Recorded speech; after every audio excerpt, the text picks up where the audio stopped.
I think it's very important that we focus on this engagement with science at this moment in the church's life, especially, I suppose, in the what we call the North Atlantic region. Do you know what I mean? Although, precisely because science is such a globalized reality through technology, I think this impinges on the church in every corner of the world. But obviously, it has a certain urgency, I think, for those of us in highly developed countries. The reason I think that is because science has such incredible cultural power, right? I mean, for all the ways that we might think culture is still kind of anti-intellectual, on the other hand, there are forces in culture that see scientists as the new priests of expertise.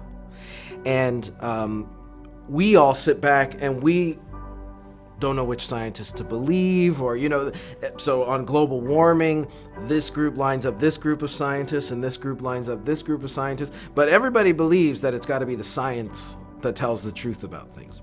Or if you think of the fact, look, we all love our iPhones, we all love our iPads, we all love the internet. The force and power of technology as a kind of applied science is just so culturally formative.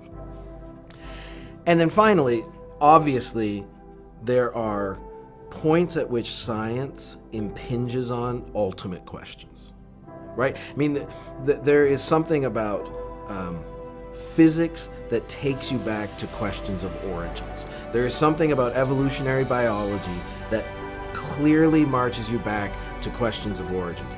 And those are ultimate questions. Those are questions that faith answers. Science has its faith too. I mean, at some point, the scientists are getting to that ultimate point, and then they are giving ultimate answers. And they get a hearing because they're scientists, and they are the priests of the new expertise. So I think it's very important that the church takes science seriously because the culture takes science seriously. I mean, it's just such a powerful force that shapes our lives in the background of our experience in all kinds of ways. I mean, obviously not all of us are thinking about evolutionary psychology and things, but it's in the water. That's doing work. It's already trickling down to Vanity Fair magazine or People magazine even, and it's operative in ways that maybe go under our radar but are very significant. That's not to say we have to be scared of science, right? I mean, there's nothing.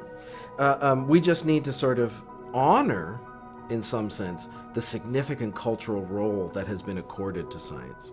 That's what really has changed in our world. That's what has changed in the last 200 years.